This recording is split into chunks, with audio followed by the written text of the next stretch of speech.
Hello everyone, welcome two plus minus. तो आज हम डिस्कस करने वाले हैं एमसीक्यू सीरीज़ और ये पार्ट 1 होगा इस सीरीज़ का।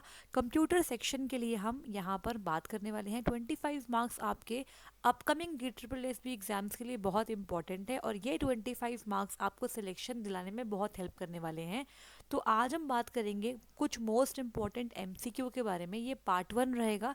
ऐसे ही आपको बहुत सारे लेक्चर्स मिलेंगे जिन लेक्चर्स की हेल्प से आप अपनी तैयारी को और अच्छा कर सकते हो। ठीक है जी, तो स्टार्ट करते हैं यहाँ पे। अगर आपको ये क्लास पसंद आती है तो प्लीज़ लाइक कर दीजिएगा, सब्सक्राइब करें प्लस माइनस चैनल को और साथ ही साथ इसे अपने फ्रेंड्स के साथ भी शेयर कीजिएगा। ठीक है जी, तो क्वेश्चन नंबर 1 से स्टार्ट करते हैं। Chief component of first generation of computer was. तो आप सबको पता होगा कि there are 5 generation of computers. ठीक है, तो हमने मेनली कंप्यूटर्स को 5 जनरेशन्स में डिवाइड किया हुआ है। तो फर्स्ट जनरेशन जो है, इसका जो टाइम पीरियड है ये आपको पता होना चाहिए। टाइम पीरियड भी पूछ सकते हैं। तो 1940 से जो 1955-56 का टाइम है वो फर्स्ट जनरेशन ऑफ कंप्यूटर को डेडिकेटेड है। ठीक है, इस टाइम पर कौन सा चीफ कंपोनेंट यूज में आता था, ये क्वेश्चन पूछा है। ऑप्शंस क्या है? Transistors, second is vacuum tubes and valves, third is IC जिसे हम बोलते हैं integrated circuits, and last is none of the above. तो ये क्वेश्चन आप जब कर पाएंगे जब आपको पूरा आइडिया होगा कि फर्स्ट टू फिफ्थ जनरेशन में कौन कौन से चीफ कंपोनेंट का इस्तेमाल करा जाता है। फर्स्ट टू फिफ्थ आपको सबका आइडिया होना चाहिए। तो यहाँ पे हम बात करेंगे फर्स्ट जनरेशन की। तो आपको पता होना चाहिए कि फर्स्ट जनरेशन ऑफ कंप्यूटर्स में वैक्यूम ट्यूब्स का इस्तेमाल करते थे। ठीक है, वैक्यूम ट्यूब्स का इस्तेमाल करते थे फॉर सर्किटरी पार्ट। ठीक है, सर्किट्स के लिए इसका इस्तेमाल करते थे फॉर सर्किटरी। और अगर हम बात करें मेमोरी के लिए किसका इस्तेमाल करते थे? जैसे कि आज के टाइम पे हम रैम एंड रोम का इस्तेमाल करते हैं, बट उस टाइम पीरियड पे मेमोरी के लिए मैग्नेटिक ड्रम्स का इस्तेमाल करते थे। ठीक है, मैग्नेटिक ड्रम्स का इस्तेमाल किया जाता था। इसका आपको आइडिया होना चाहिए। इसके अलावा और कौन कौन से इंपॉर्टेंट पॉइंट्स है जो आपको पता होना चाहिए रिगार्डिंग फर्स्ट जनरेशन? आपको पता होना चाहिए कि उस टाइम पर जो कंप्यूटर्स यूज़ में आते थे उनका साइज़ बहुत ही बड़ा होता था, अप्रॉक्सीमेटली एक रूम के साइज़ जितना। ठीक है, तो साइज़ वॉज वेरी लार्ज। इसके अलावा ये बहुत ज़्यादा इलेक्ट्रिसिटी कंज्यूम करते थे। ठीक है, तो पावर कंजम्पशन यहाँ पर क्या था? हाई था। इसके अलावा जो हमारे ये कंप्यूटर्स थे ये कम्प्लीटली डिपेंडेंट थे मशीन लैंग्वेज पे। ठीक है, मशीन लैंग्वेज जिसे हम बोलते हैं क्या? Low level programming language. तो मशीन लैंग्वेज पर बेस्ड यहाँ पर प्रोग्रामिंग होती थी। आपको पता है मशीन लैंग्वेज क्या है? कंप्यूटर अंडरस्टैंडेबल लैंग्वेज है। तो वो ऑपरेटर के लिए समझना भी मुश्किल होता था और उस टाइम पर एक डेडिकेटेड ऑपरेटर होता था जो कि आपकी प्रॉब्लम को सॉल्व करेगा। और एक इम्पॉर्टेंट बात ये भी है कि ये सिस्टम्स जो थे वो सिर्फ एक ही प्रॉब्लम को एक टाइम पर सॉल्व कर पाते थे। तो यहाँ पे मल्टीटास्किंग अचीव करना इम्पॉसिबल था। ठीक है, तो solve one problem at a time, ये भी आपको पता होना चाहिए। ये सब की पॉइंट्स है जो कि हमारी इस जनरेशन को बिलोंग करते हैं। एट अ टाइम, इसके अलावा तो वो ऑपरेटर जो है वो डेज इवन वीक्स की रिक्वायरमेंट करता था आपकी प्रॉब्लम को सॉल्व करने के लिए। ठीक है, और आपको पता होना चाहिए जो इनपुट है, इनपुट को देने के लिए भी हम पंच्ड कार्ड या फिर पेपर टेप का इस्तेमाल करते थे। ठीक है, और जो आउटपुट है वो हम कैसे भी लेते थे? प्रिंट आउट के थ्रू लेते थे। ठीक है, तो इतना आपको पता होना चाहिए कि यहाँ पर पंच कार्ड भी इस्तेमाल में आते थे फॉर इनपुट। पंच्ड कार्ड्स, जैसे कि आज के टाइम पे आप कीबोर्ड्स का इस्तेमाल करते हो, माउस का इस्तेमाल करते हो, उस टाइम पे हम पंच कार्ड का इस्तेमाल करते थे इनपुट के लिए और आउटपुट के लिए प्रिंट आउट्स का इस्तेमाल किया जाता था। ठीक है, तो इतना आपको पता होना चाहिए। इस जनरेशन के रिगार्डिंग सारी इंफॉर्मेशन मैंने यहाँ पे आपके लिए बता दी है। तो इसका मतलब option number B is right answer. Vacuum tubes and valves का इस्तेमाल करते थे किसके लिए? सर्किटरी पार्ट के लिए। तो ये इसका क्या है? चीफ कंपोनेंट है। इसी तरीके से आपको हर एक जनरेशन का चीफ कंपोनेंट पता होना चाहिए। अगर आपको पता है तो आपको सेकंड, थर्ड, फोर्थ और फिफ्थ जनरेशन का चीफ कंपोनेंट कमेंट में लिखना है, सो दैट आपकी जो इन्फॉर्मेशन है वो मैं भी चेक कर सकूं और बाकी जिनको नहीं पता वो भी उसे समझ पाए। ठीक है, तो आगे बढ़ेंगे। यहाँ पे फर्स्ट क्वेश्चन का आंसर ऑप्शन नंबर बी रहेगा। इसके अलावा हम इन सभी टॉपिक्स को डिटेल में पढ़ेंगे जो ऐप पे कोर्स आने वाला है उसके अंदर, ताकि कोई सा भी क्वेश्चन आ जाए, एनी क्वेश्चन आप इस टॉपिक से वो कर पाए, बिकॉज 25 मार्क्स अगेन एक इम्पॉर्टेंट रोल प्ले करेंगे आपके सिलेक्शन के अंदर। आगे बढ़ेंगे। Next question is regarding video which statement is more correct. ठीक है, तो वीडियो की फुल फॉर्म पूछी हुई है आपसे, यहाँ पे आपको पता होना चाहिए। साथ साथ यहाँ पे पूछा क्या है, क्वेश्चन में पूछा है कि ये जो है इस पर्टिकुलर वीडियो के रिगार्डिंग कौन सी स्टेटमेंट करेक्ट यहाँ पे दी हुई है। तो first is it is an output device, second is it is an input device, third is it is a peripheral device and last is it is a hardware item. तो यहाँ पे सबसे पहले हम बात करेंगे व्हाट इज़ वीडियो एंड इसकी full form क्या होती है। तो वीडियो की जो फुल फॉर्म है वीडियो, इसकी फुल फॉर्म होती है विजुअल डिस्प्ले यूनिट। ठीक है, जो भी मैं पॉइंट्स यहाँ नोट कर रही हूँ इसको नोट कर लीजिएगा, आपको बहुत हेल्प मिलेगा। ठीक है, कई बार इसकी फुल फॉर्म पूछते हैं एग्जाम में, कई बार इस पर बेस्ड क्वेश्चन भी आ सकता है। तो ये होता क्या है बेसिकली, वीडियो का मतलब क्या होता है, जहाँ पे आप विजुअल देख पाते हो, जहाँ पे आप डिस्प्ले देख पाते हो। ठीक है, अपना आउटपुट जहाँ पे आपको दिखता है, जैसे कि आज के टाइम पे आपके घरों में मॉनिटर होगा। ठीक है, डेस्कटॉप पीसी हैज़ मॉनिटर, या फिर लैपटॉप है तो स्क्रीन होगी उसकी। तो स्क्रीन या मॉनिटर जो है वो क्या है, हमारी वीडियो है। तो ये इसका एक दूसरा नाम कह सकते हो। तो आप बोल सकते हो कि आपके वीडियो पे क्या होगा, जो भी इमेजेस हैं जो आपका कंप्यूटर जनरेट कर रहा है वो आपको दिखाई देगी। So that is called video. तो आप बोल सकते हो कि मॉनिटर का एक सिनोनिम है वीडियो। ठीक है जी, चलिए। तो यहाँ पे अब आपको पता है जो हमारा मॉनिटर होता है वो क्या है, that is a output device, है ना। हमारा जो भी आउटपुट है वो हमारा मॉनिटर शो करता है या स्क्रीन शो करती है। तो अगर हमारा मॉनिटर आउटपुट डिवाइस है तो ये तो ऑब्वियस सी बात है कि वीडियो इसका सिनोनिम है। तो it means it is also a output device. ठीक है, जहाँ पे हमें अपने रिजल्ट को देखने की फैसिलिटी मिल रही है, हम डिस्प्ले देख पा रहे हैं, that is a output device. तो option number A is absolutely correct. अगर किसी भी क्वेश्चन में कोई डाउट आता है, if you want more explanation, तो ज़रूर से कमेंट कर दीजिएगा। ठीक है जी, चलिए आगे बढ़ेंगे, बात करेंगे नेक्स्ट क्वेश्चन की। अच्छा, यहाँ पे एक और क्वेश्चन भी आपसे पूछ सकते हैं। कई बार ना वीडियो और वीजीए दोनों में बच्चे कंफ्यूज रहते हैं। तो आपको करना क्या है, वीजीए के बारे में जो आप जानते हैं उसे कमेंट कीजिए, और साथ में इसकी फुल फॉर्म क्या होती है इसको भी ज़रूर से कमेंट डाउन करना। ठीक है, वीजीए और वीडियो में काफ़ी बार कंफ्यूजन आती है। तो इसकी फुल फॉर्म क्या है और कहाँ इसका यूसेज आप देखते हो कंप्यूटर में, ज़रूर से इसको कमेंट में लिखिएगा। ठीक है जी, चलते हैं आगे। जब तक आप आंसर नहीं देंगे ना, तो आपको आपकी नॉलेज के बारे में और पता नहीं चलेगा कि हाँ हमें ये भी चीज़ सीखनी है या हमें ये आती है, तो अच्छी बात है। ठीक है, चलिए आगे बढ़ते हैं। The arranging of data in a logical sequence is called. तो जब हम डेटा को एक प्रॉपर सीक्वेंस में, एक व्यवस्थित तरीके से लगाते हैं क्रम में, तो उसे क्या बोलते हैं, तो कंप्यूटर की टर्मिनोलॉजी में उसे हम बोलते हैं सॉर्टिंग ऑफ डेटा। अब आपका जो डेटा है वो किसी भी तरीके से सॉर्ट आप कर सकते हो। आप चाहो, जैसे मान लीजिए आपके पास अल्फ़ाबेट्स है, तो आप अल्फ़ाबेटिकली सॉर्टिंग कर सकते हो। जस्ट अ मिनट, आप अल्फ़ाबेटिकली सॉर्टिंग कर सकते हो। ठीक है, अगर आपके पास नंबर्स में डेटा है, just a minute, let me arrange this. हाँ, अगर आपके पास नंबर में डेटा है तो आप उसे या तो असेंडिंग ऑर्डर में अरेंज कर सकते हैं या फिर डिसेंडिंग ऑर्डर में अरेंज कर सकते हैं। ठीक है, तो ये ऑर्डर है जो आप अपने अकॉर्डिंग, जो जैसे भी आपको डेटा को डिस्प्ले करवाना है, इस किसी भी ऑर्डर में आप डिस्प्ले कर सकते हो।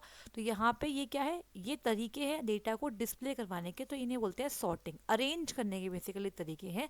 आपको जैसे भी अपने डेटा को आउटपुट करवाना है उस तरीके से आप डेटा को सॉर्ट कर सकते हो। अगर आपका डेटा अल्फ़ाबेटिकली दिया हुआ है, मतलब अगर आपके डेटे में करेक्टर्स है, तो उसे आप अल्फ़ाबेटिकली कर सकते हो, ए टू जेड या फिर जेड टू ए कर सकते हो। असेंडिंग और डिसेंडिंग अगर न्यूमेरिकल डेटा है तो उसे भी कर सकते हो। ठीक है, तो आई होप यहाँ पे आपको समझ में आ रहा होगा। तो इसका जो आंसर बनेगा ऑप्शन नंबर ए बनेगा।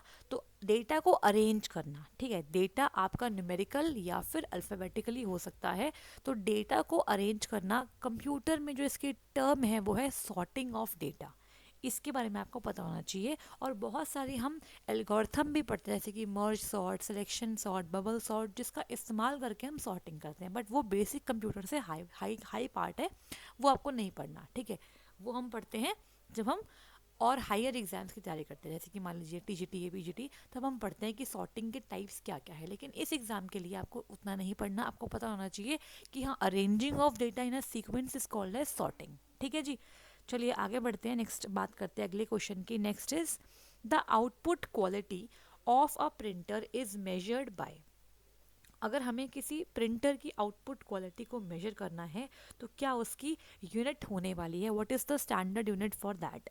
तो देखिए ऑप्शन क्या है, dot per square inch, dot per inch, then dots printed per unit time, then all of the above. तो इसका आंसर क्या होगा, देखो इसका राइट आंसर बनता है dot per inch.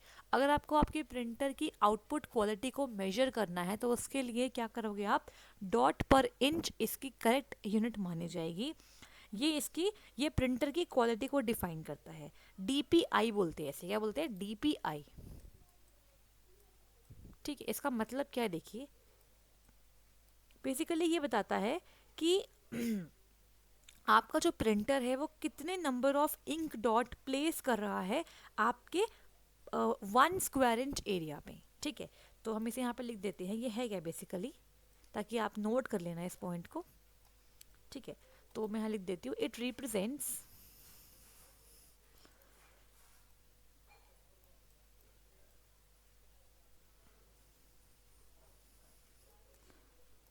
A number of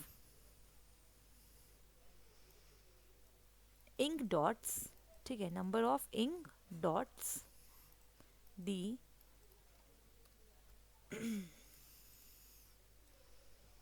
printer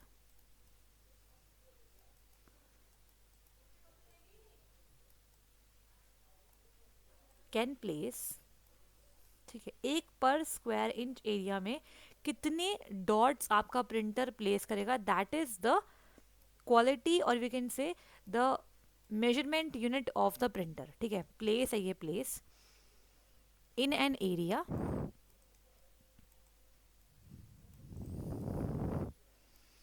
of 1 square inch. थोड़ा सा पॉइंटर आज प्रॉब्लम कर रहा है, but that is not a issue, थोड़ा सा एडजस्ट कर लीजिएगा, ठीक है। तो यहाँ पे ये हमारे डीपीआई की क्या है, एक्चुअल फुल फॉर्म है, तो इसको नोट कर लीजिएगा, आपको आगे हेल्प मिलेगी, ठीक है। चलिए, आई होप ये क्लियर होगा कि मैंने क्या लिखा है। इसका मतलब क्या है कि जो मेरा प्रिंटर है, ठीक है, वो पर स्क्वायर इंच में कितनी नंबर ऑफ डॉट्स को प्लेस कर रहा है, दैट इज डॉट्स पर इंच। इसी से हम क्या करते हैं, अपने प्रिंटर की क्वालिटी को मेजर करते हैं, ठीक है जी। चलिए आगे बढ़ते हैं, बात करेंगे नेक्स्ट पर्टिकुलर क्वेश्चन की। देखो इसका आंसर ऑप्शन नंबर बी होने वाला है, डॉट पर इंच। आगे बढ़ते हैं, ठीक है, डॉट पर स्क्वायर इंच नहीं है, डॉट पर इंच है, इसका ध्यान देना है आपको। आगे बढ़ेंगे, next is from which generation operating system were developed. तो ये बहुत अच्छा क्वेश्चन है कि कौन सी जनरेशन से ऑपरेटिंग सिस्टम का इस्तेमाल होना शुरू हुआ था, इसके बारे में भी आपको पता होना चाहिए। ये क्वेश्चन भी आपका क्या है, जनरेशन ऑफ कंप्यूटर से लिया गया है। तो देखिए ऑप्शंस क्या है, फर्स्ट, सेकंड, थर्ड या फोर्थ। तो इस क्वेश्चन का राइट आंसर आप जब ही दे पाएंगे जब आपको सभी जनरेशन अच्छे से पता होंगी कि किस जनरेशन की क्या क्या फीचर्स रहे थे, तभी आप ऐसे क्वेश्चन का आंसर कर पाएंगे। तो इसका जो आंसर बनेगा वो बनेगा option number C, third generation, ठीक है। अब हमें इसके बारे में कुछ इंपॉर्टेंट पॉइंट नोट करने हैं।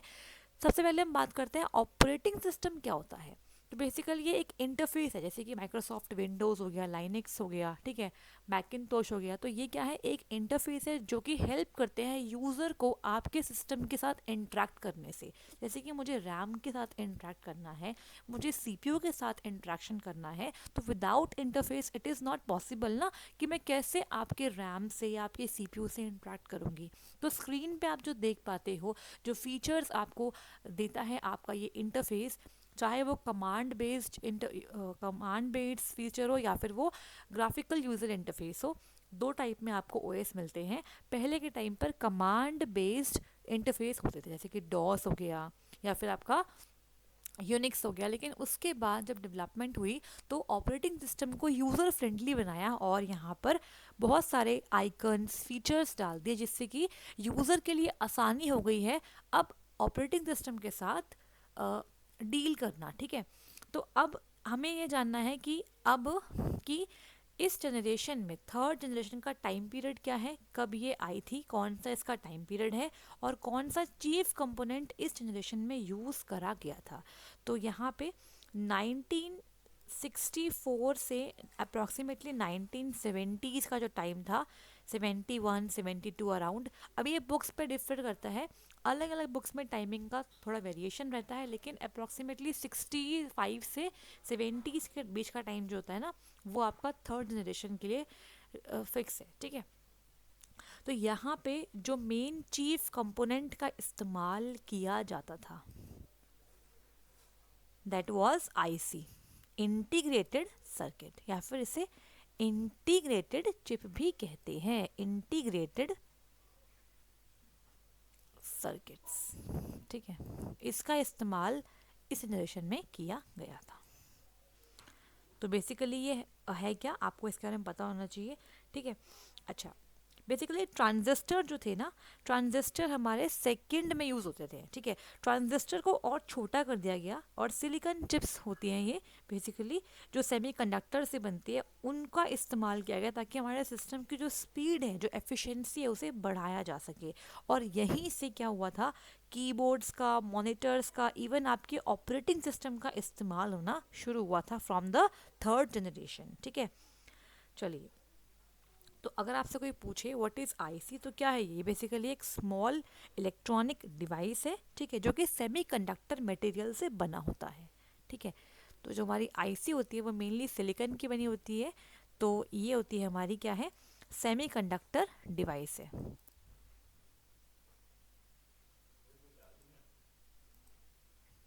ठीक है, तो option number C is absolutely correct, ये इसका टाइम पीरियड है।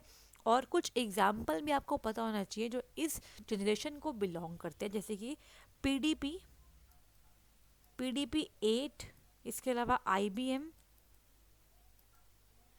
370। ये दो एग्जाम्पल है जो कि पॉपुलरली एग्जाम में कई बार पूछ लेते हैं कि ये कौन सी जनरेशन को बिलोंग करते हैं। ठीक है, तो ये एग्जाम्पल है थर्ड जनरेशन ऑफ कंप्यूटर्स के लिए। ठीक है, फर्स्ट एंड सेकंड, एक PDP-8 है, एक PDP आई थिंक 11 भी इसका एग्जाम्पल है। ठीक है, तो PDP-11 भी इसमें डाल लीजिएगा आप। चलिए आगे बढ़ेंगे, इस क्वेश्चन का आंसर ऑप्शन नंबर सी है, थर्ड।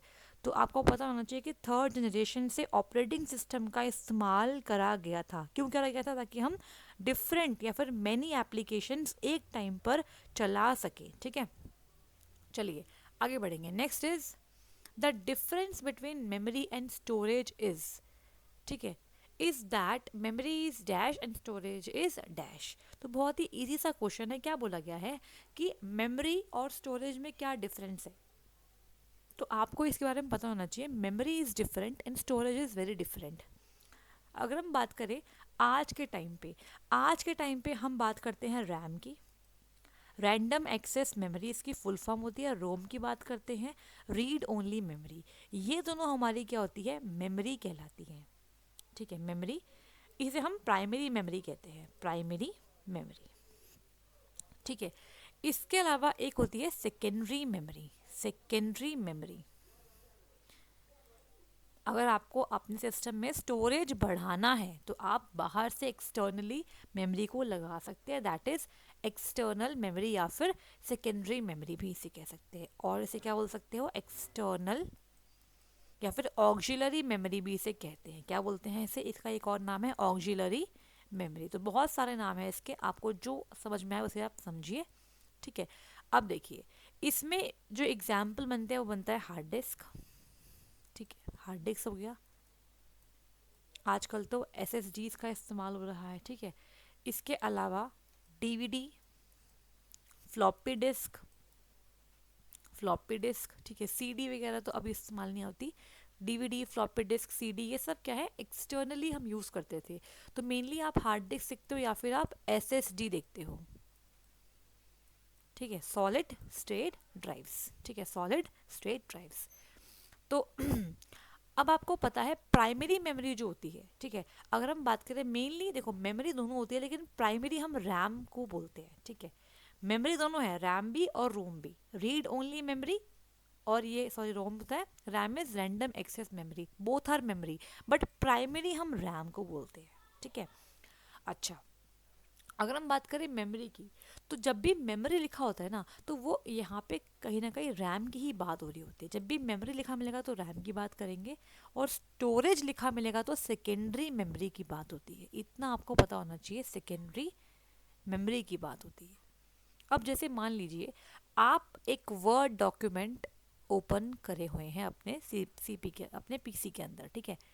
तो वर्ड डॉक्यूमेंट पे आप कोई भी एक लेटर लिख रहे हैं, टाइप कर रहे हैं, या फिर उसकी एडिटिंग कर रहे हैं, ठीक है। वो लेटर आपके हार्ड डिस्क में सेव था, आपने उस पर डबल क्लिक किया तो वो आपके सिस्टम पे ओपन हो गया। अब उसमें आप एडिटिंग कर रहे हो, कुछ चेंजेस कर रहे हो, अपडेशन कर रहे हो, ठीक है। तो लेटर आपके हार्ड डिस्क में सेव है और वो सेव रहेगा वहाँ पे। बाई चांस क्या हुआ, आपका पावर कट हो गया सिस्टम का, तो क्या हुआ, पावर कट जैसे ही हुआ तो वो जो लेटर में आप एडिटिंग कर रहे थे, आपने उसको सेव नहीं किया था, लेकिन जैसे ही पावर कट हुआ आपका सिस्टम दोबारा से जब आपने ऑन किया तो वो वर्ड प्रोसेसिंग वाला जो आपका एप्लीकेशन था वो बंद हो गया है, और आपका जो भी कंटेंट था वो सेव नहीं हुआ है, ठीक है, सेव नहीं हुआ वो कंटेंट। मतलब कि जो भी चीज़ रैम में आती है वो परमानेंटली स्टोर नहीं होती है। रैम बेसिकली क्या है, आपकी टेम्परेरी स्टोरेज है। जब तक आप पावर प्रोवाइड करेंगे, जब तक वो आप उसे एक्सेस कर सकते हो, जैसे ही पावर कट होगा रैम में जो भी रखा हुआ था वो सब डिलीट हो जाएगा। तो रैम में आपका वर्ड डॉक्यूमेंट ओपन था बिफोर पावर कट, जैसे ही पावर कट हुआ तो क्या हुआ, रैम में जो भी रखा था वो सब कुछ डिलीट हो गया, बिकॉज वो टेम्परेरी मेमोरी होती है, ठीक है। लेकिन वो जो लेटर था वो आपका सेव कहाँ था, हार्ड डिस्क में, तो वो लाइट जाने के बाद भी आपका सेव है आपके हार्ड डिस्क में। तो हार्ड डिस्क क्या है, परमानेंट स्टोरेज है। अब आप दोबारा उसे ओपन करेंगे तो दोबारा आप उसे रैम में लेके आएंगे, फिर आप एडिटिंग कर सकते हो। इसका मतलब कि जो भी हम एप्लीकेशन खोलते हैं अपने यूज़ के लिए वो सब रैम में खुलती हैं, लेकिन वो परमानेंटली स्टोर कहाँ होती है, हमारी हार्ड डिस्क में स्टोर होती है।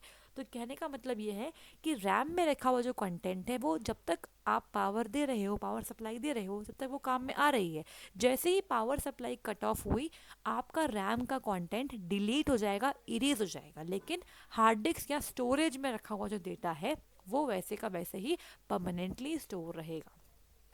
तो अगर हम बात करें मेमोरी की, मतलब रैम, जहाँ पर भी मेमोरी लिखा होता है वहाँ पे हम रैम की बात करते हैं बाय डिफ़ॉल्ट, ठीक है।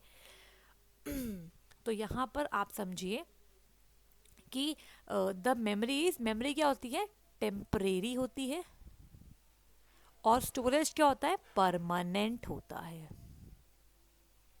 ठीक है। तो option number A is absolutely correct. इसको उल्टा मत करना, बिकॉज अगर आपने उल्टा करा तो आपका क्वेश्चन गलत हो जाएगा, इसका आपको ध्यान देना है।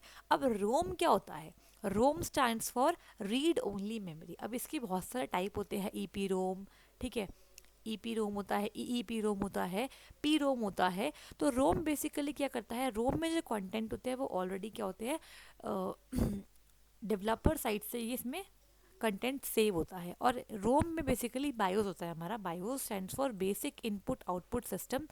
इसका इस्तेमाल हम क्यों करते हैं, इसका इस्तेमाल हम करते हैं बेसिकली रोम, रोम का इस्तेमाल हम करते हैं जब हमें क्या करना होता है, हमारे ऑपरेटिंग सिस्टम को हार्ड डिस्क से कहाँ लेके आना होता है, रैम में लेके आना होता है। तो वहाँ पे जो हमारे सिस्टम, जब हम सिस्टम को ऑन करते हैं, जो स्टार्टिंग के इनिशियल स्टेप्स होते हैं ना, वो सब के लिए जिम्मेदार कौन है, हमारा रोम है। तो बूटस्ट्रैप लोडर से वो लोड करवाता है हमारे ऑपरेटिंग सिस्टम को, कहाँ से, हार्ड डिस्क से रैम में आता है, क्योंकि जब तक रैम में नहीं आएगा कोई भी चीज़ आपके सीपीयू को एक्सेस नहीं कर सकता वो सीपीयू से, ठीक है। तो सीपीयू जो होता है ना वो सिर्फ रैम में रखी हुई चीज़ों को एक्सेस करता है, हार्ड डिस्क में रखी चीज़ें वो एक्सेस नहीं कर सकता, बिकॉज सीपीयू की स्पीड और हार्ड डिस्क की स्पीड बहुत अलग होती है। दैट्स वाई सीपीयू को कुछ भी चाहिए प्रोसेसिंग के लिए तो वो रैम में ही जाएगा, और जब तक कोई भी चीज़ रैम में नहीं आएगी वो आप एक्सेस नहीं कर सकते हो, ठीक है। तो यहाँ पे option number A is absolutely correct. ऐसे बहुत सारे टॉपिक्स है, कॉन्सेप्ट है जो आपको डेप्थ में पढ़ने हैं, बिकॉज 25 मार्क्स में सारे क्वेश्चन डायरेक्टली नहीं पूछे जाएंगे, कुछ क्वेश्चन डेप्थ से आएंगे। तो वो आप जब ही कर पाएंगे जब आपको पता हो कि हाँ एग्जैक्टली इस टॉपिक में है क्या, और यहाँ से कितने क्वेश्चन आपको डिफरेंट तरीके से दिख सकते हैं। ठीक है, चलते हैं आगे, बात करेंगे अगले क्वेश्चन की। इस क्वेश्चन का आंसर ऑप्शन नंबर ए होने वाला है। मेमोरी होती है टेम्परेरी, जब तक पावर है, जब तक आपका डेटा सेव है, power cut off data will erase. और स्टोरेज क्या होती है आपकी, या फिर सेकेंडरी मेमोरी या फिर ऑक्सिलरी या एक्सटर्नल मेमोरी क्या होती है, परमानेंटली स्टोर रहती है। Next is which one is the largest storage unit. तो यहाँ पे कुछ ऑप्शंस दिए हुए हैं, kilobyte, petabyte, terabyte and gigabyte. इसमें से कौन सा ऐसा ऑप्शन है जो क्या है बेसिकली, जो ये बता रहा है कि वो लार्जेस्ट स्टोरेज यूनिट है। तो इसके बारे में आपको पता होना चाहिए। एक पूरा चार्ट होता है जो आपको याद करना पड़ेगा इस क्वेश्चन का आंसर देने के लिए। तो सबसे छोटी यूनिट जो होती है यूनिट मेमोरी की, वो क्या होती है, बिट। क्या होती है, बिट। इसके बाद हम पढ़ते हैं बाइट। इसके बाद हम पढ़ते हैं क्या हमारा के बाइट, के बी मतलब किलो बाइट। किलो बाइट, के बी कहते हैं इसे, किलो बाइट। इसके बाद हम पढ़ते हैं मेगाबाइट, देन गीगाबाइट,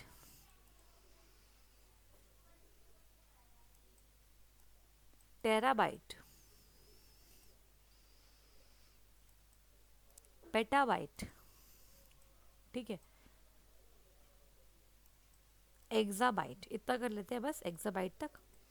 इसके अलावा और भी होते हैं, आपको ज़रूर से उनके बारे में पढ़ना चाहिए। ठीक है, तो बिट का मतलब क्या होता है आप जानते हैं, मशीन लैंग्वेज के अंदर दो ही नंबर होते हैं, 0 या 1। तो बिट या तो होगी 0 या तो होगी 1, मतलब बाइनरी डिजिट की हम बात कर रहे हैं, बाइनरी डिजिट। बाइट किसे बोलते हैं, बाइट किसे बोलते हैं, देखिए 8 बिट्स के कॉम्बिनेशन को हम बाइट बोलते हैं। 8 बिट्स के कॉम्बिनेशन को हम बाइट बोलते हैं। अच्छा, यहाँ पर एक होता है निबल। निबल भी एक टर्म है। निबल का मतलब होता है 4 बिट्स के कॉम्बिनेशन को निबल कहते हैं। तो ये टर्मिनोलॉजीज है जो कि मेमोरी के लिए बनाई गई है। किलो बाइट किसे कहते हैं, 1024 बाइट्स को हम मिलाएंगे तो बनता है 1 KB। ये क्या दिया हुआ है, KB। ठीक है, इसके बाद अगर हम बात करें तो 1 KB इक्वल्स टू 1024 बाइट। फिर 1 MB मतलब MB की अगर हम बात करें तो किसके बराबर होती है, 1024 KB के। ठीक है, 1 GB GB जिसे हम बोलते हैं। ठीक है, 1 GB होती है हमारी 1024 MB के बराबर। तो ये आपको थोड़ा सा पता होना चाहिए, यहाँ से कोई भी क्वेश्चन आ सकता है। Similarly terabyte stands for TB। 1 TB जो होती है वो हमारी 1024 GB के इक्वलेंट होती है। पेटाबाइट मतलब PB। इसके अलावा और भी होते हैं, एक्साबाइट के बाद हमारे पास होता है zettabyte, yottabyte, brontobyte, geopbyte. But exam में एक्साबाइट से ऊपर इतना नहीं पूछते हैं। ठीक है, तो आपको एक्साबाइट तक तो आना ही चाहिए। ठीक है, 1 पेटाबाइट जो होता है, 1 petabyte is equal to 1024 terabyte. और 1 एक्साबाइट, ठीक है, जैसे हम बोलेंगे EB, 1 एक्साबाइट जो है वो होगा 1024 पेटाबाइट के बराबर। ठीक है, तो अब आपको यहाँ पर दिख रहा है कि इसमें से कौन सा ऑप्शन है जो कि लार्जेस्ट स्टोरेज यूनिट है। तो किलोबाइट, टेराबाइट, पेटाबाइट, गीगाबाइट। आप देख पा रहे हो चार्ट में पेटाबाइट नीचे है, मतलब पेटाबाइट ज़्यादा बड़ी यूनिट है मेमोरी की। तो option number B is correct. इसमें से पेटाबाइट क्या है, लार्जेस्ट स्टोरेज यूनिट है। मेमोरी को स्टोर करने के लिए डिफरेंट डिफरेंट यूनिट्स हम इस्तेमाल करते हैं। अगर हमें लार्ज डेटा स्टोर करना है तो हम लार्जेस्ट स्टोरेज यूनिट की तरफ जाते हैं। ठीक है, तो इसके अलावा और भी चार्ट में आपकी यूनिट्स आएंगी, उनके बारे में आप ज़रूर से पढ़ लीजिएगा। बट मेरे अकॉर्डिंग बेसिक कंप्यूटर नॉलेज के अंदर एक्साबाइट तक अगर आपको पता है तो बहुत है। चलो इसके अलावा दो और कर लेते हैं। एक्साबाइट के बाद यहाँ कर लेते हैं, यहाँ से यहाँ ना, एक्साबाइट के बाद हमारा क्या होता है, जेटाबाइट होता है। क्या होता है, जेटाबाइट। तो 1 जेटाबाइट मतलब जेड भी बोल सकते हो। 1 जेटाबाइट जो होता है वो आपका 1024 एक्साबाइट के बराबर है। और एक और कर लेते हैं, 1 योटाबाइट। ठीक है, 1 योटाबाइट। इतना अगर आपको याद है तो इसके अलावा और क्वेश्चन यहाँ से नहीं आ सकते। ठीक है, वाई भी होता है ये। 1 योटाबाइट जो होता है वो 1024 जेटाबाइट के बराबर है। ठीक है, तो अगर आपको इसमें से कोई भी ऑप्शन में दिया जाएगा तो आपको समझना पड़ेगा कि कौन सा लार्जेस्ट है। ठीक है, तो किलोबाइट छोटा है, उससे बड़ा मेगाबाइट, उससे बड़ा गीगाबाइट एंड सो ऑन। तो यहाँ पे petabyte is the right answer. 1 PB जो होता है वो 1024 टेराबाइट के बराबर होता है। तो आई होप आपको समझ में आ रहा होगा, option number B is absolutely correct. आगे बढ़ते हैं, next is who invented integrated circuits. तो हमने बात करी थी अभी थोड़ी देर पहले आईसी के बारे में। आईसी जो होता है बेसिकली क्या है, आपका क्या है, बेसिकली एक इलेक्ट्रॉनिक डिवाइस है जो कि सेमीकंडक्टर से बना होता है। ठीक है, मेनली सिलिकॉन से बना होता है। तो इंटीग्रेटेड जो चिप्स हैं वो किसने बनाई थी, ये क्वेश्चन है।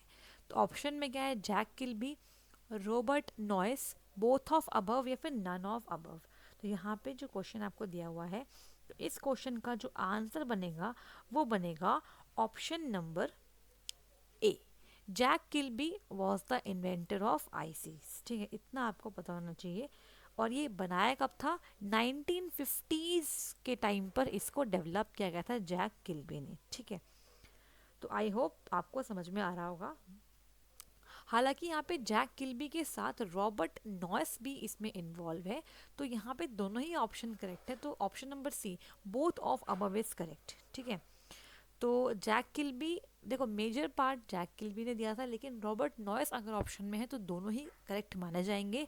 तो बहुत सी बुक में आपको जैक किल्बी लिखा मिलेगा, लेकिन अगर साथ में रॉबर्ट नॉइस का नाम दिया हुआ है तो आपको यहाँ पर बोथ ही टिक करना है। ऑप्शन नंबर सी होगा इसका आंसर। 1950s के टाइम पर the first IC was developed by Jack Kilby, ठीक है, एंड रॉबर्ट नॉइस। ठीक है जी, चलिए आगे बढ़ते हैं, बात करते हैं अगले क्वेश्चन की। Next question is the central processing unit CPU consist of, options दिए हुए हैं, देखते हैं क्या क्या है। ऑप्शन हमारे पास है इनपुट आउटपुट प्रोसेसिंग, इसके अलावा क्या है control unit, primary storage and secondary storage, इसके अलावा क्या है control unit, arithmetic logic unit and primary storage, and then control unit, processing and primary storage. ठीक है, तो इस क्वेश्चन का जो आंसर होगा वो क्या होगा, इस क्वेश्चन का आंसर होगा option number C, control unit जिसे हम बोलते हैं सी यू, अर्थमेटिक यूनिट जिसे हम बोलते हैं ALU, एंड प्राइमरी स्टोरेज। ठीक है, तो ये बेसिकली मेजर पार्ट होते हैं हमारे सीपीयू के। तो सीपीयू के 3 मेन कंपोनेंट्स हैं, control unit, arithmetic logical unit and primary storage. ठीक है, तो इसके बारे में आपको पता होना चाहिए। ठीक है, अब देखिए जो हमारा क्या है अर्थमेटिक लॉजिकल यूनिट है, वो बेसिकली क्या करता है, अर्थमेटिक और लॉजिक ऑपरेशंस परफॉर्म करता है। ठीक है, and on the other hand जो हमारा कंट्रोल यूनिट है, नाम से क्लियर है कंट्रोल करना, तो ये पूरा क्या है कंट्रोल सेंटर है, जो कि ये कंट्रोल करता है कि जितने भी टास्क चल रहे हैं हमारे सिस्टम में वो किस तरीके से मैनेज हो रहे हैं। ये बेसिकली कंट्रोल सिग्नल्स और टाइमिंग सिग्नल्स को भेजता है ताकि सारे ऑपरेशन टाइमली अच्छे से एग्जीक्यूट हो जाए। ठीक है, इसके अलावा मेमोरी भी सिस्टम में बहुत ज़रूरी होती है, तो मेमोरी भी सीपीयू का एक इंटीग्रल पार्ट होता है। ठीक है, चलिए तो इसे प्राइमरी स्टोरेज या फिर मेन मेमोरी भी कह सकते हैं। तो यहाँ पे option number C is absolutely correct. I hope आपको हर एक क्वेश्चन का प्रॉपर आंसर मिल रहा होगा।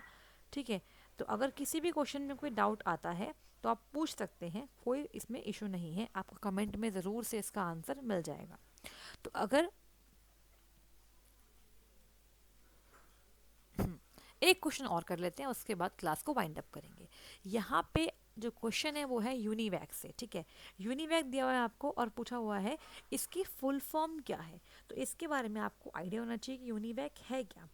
तो यूनिवैक की जो फुल फॉर्म है वो क्या होने वाली है, universal automatic computer, universal array computer, unique automatic computer या फिर अनवैल्यूड ऑटोमेटिक कंप्यूटर। तो इस क्वेश्चन का आंसर है ऑप्शन नंबर ए, यूनिवर्सल ऑटोमेटिक कंप्यूटर। ठीक है, ये पहला कमर्शियल कंप्यूटर था जिसको यूएसए ने बेसिकली बनाया था 1951 में। ठीक है जी, 1951 में। तो ये जो है बेसिकली ये एग्जाम्पल है फर्स्ट जनरेशन ऑफ कंप्यूटर का। ठीक है, तो ये कौन, अगर आपसे पूछ लेते हैं कि यूनिवैक कौन से जनरेशन से बिलोंग करता है, तो ये बिलोंग करता है फर्स्ट जनरेशन। इसका भी आपको पता होना चाहिए, फर्स्ट जनरेशन में इसको डेवलप किया गया था।